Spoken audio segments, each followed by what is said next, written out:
Фокусот на денешната дебата е на децата и младите како ранлива група. Исто така констатиравме дека многу малку координирано се работи на правата на децата и младите во јавната сфера. Сега, благодарение на активностите на мрежата за медиумска писменост и она што го работи АВМУ, особено оваа година, фокусот е ставен на децата и младите. Она што ние како РЕСИС го забележавме во делот на развивањето на медиумска писменост е недостасува фокус на улогата на родителството во дигиталното опкружување, и затоа во втората точка Јуле ќе го представи прирачникот за родители за работа со деца, особено од предшколска возраст во однос на развивање на критичката свесност на децата за различните содржини со кои се среќава децата уште од најрана возраст и во медиумите и на интернет и на социјалните мрежи. Во прирачникот е објаснето зошто е медиумската писменост од особена важност во денешницата за како тема за нашите деца, за тоа зошто треба да дискутираме, затоа што сакале некеле секако дека медиумската содржина влијае врз нас, особено на нив, затоа што децата како мали понаивно, некако интуитивно си ги восприемат информациите како да се наменети за нив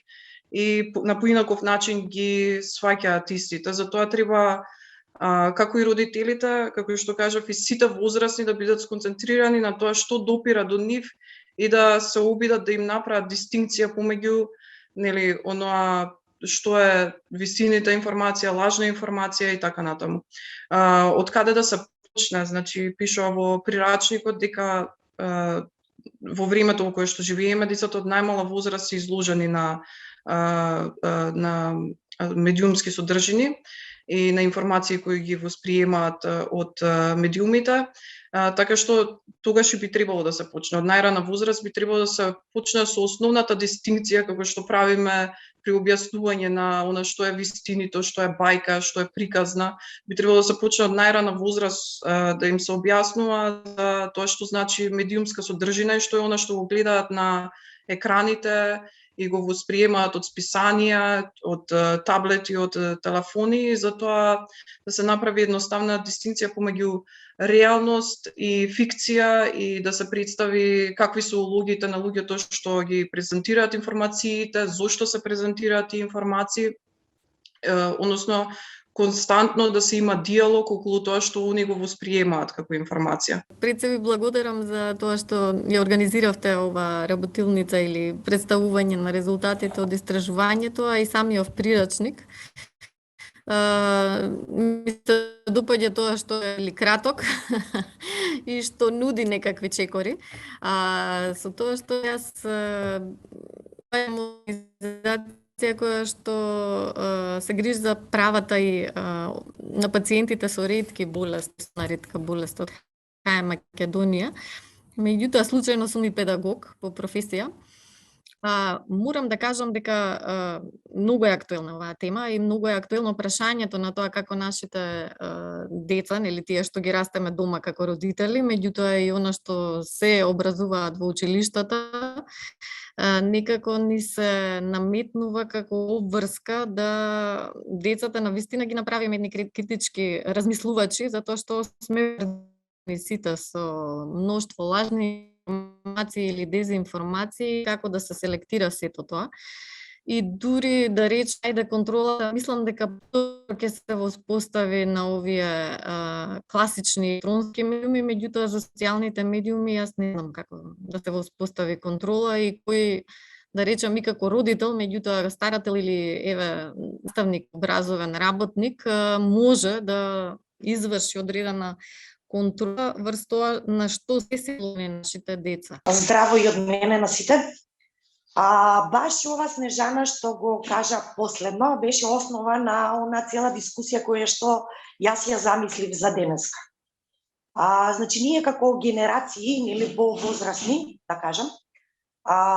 Кога растевме и кога бевме деца, имавме еден медиум, два евентуално.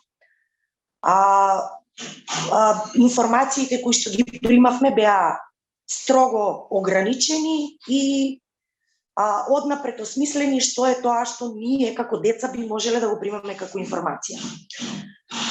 Денеска не е така, за жал или за радост, не знам како. Нашите деца имаат достап до голем број на информации кои што ги примаат денеска.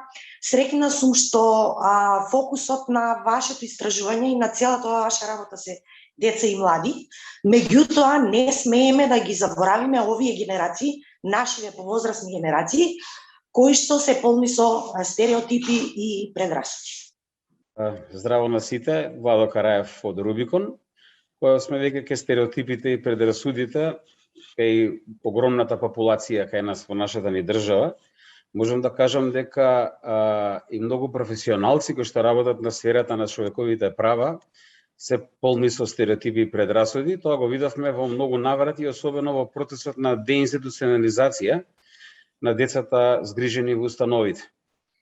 Кога се случуваше етикетирање, неприфаќање од средините каде што децата се преселува во мали групни домови, не само што се соочија со вербално насилство од страна на многумина во сите населби каде што се преселија во малите групни домови, туку не наидовме на никаква поддршка од невладините организации кои што работат за заштита на детските права.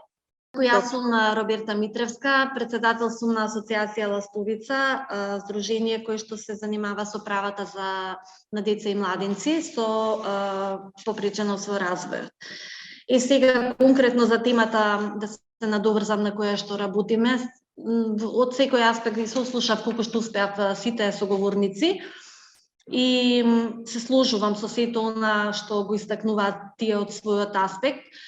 Честитки за вашиот проект кој што го имате и сметам дека оваа медиумска писменост навистина е од голема важност, посебно за нашата категорија, но навистина ни треба голема заштита и со голема прецизност треба да се пренесуваат сите работи кои што сакаме да ги споделиме и за нашата категорија на корисници и за самите нив. Да работам во средно училиште, се случуваше да млади значи прават фотошоп, од кај мене има информатичари, тело од девојче, а од глава, например, незина, друг дел од тело и децата се девојчињата, значи тоа предрасуди кон неа, се повлекува и не дојде у школа. И ние што направивме проект за влијание на медиумска писменост, тоа преку МИМ беше, што направивме, ги обучивме децата, тука беше обучувач Зоран Ивановски, новинарот, ги обучивме децата како да препознаат медиумска лага, како да бидат борци на препознавање. Дури они неколку пати и во Марина Тунева што беше во за етичка. Совет за етика, да. Совет за етика дури добија 2 случаи. Веќе они беа во 3 средни училишта, беа на некој начин инспектори внатрешни кои откриваа што се случува на интернет. Арнома ние тука вклучивме и родители и наставници. Родители во исто време пробаа да ги следат мрежите, да приметуваат нивните деца како се однесуваат, дека тоа може влијае на психичко здравје. Професорите исто да влијаат на часови, да препознаваат, веќе да ги препознаваат последиците, значи психички, и како можат да влегуваат во кои мрежи, да се интересираат нивните ученици, деца или другарчиња. Значи, тука беа вклучени и родители, наставници и имавме радио емисии. Виртуелно или реално, правилата се исти. Да бидеме медиумски писмени. Денови на медиумска писменост за децата и младите од 22 до 29 ноември. Откри повеќе на www.mediumskapismenost.mk.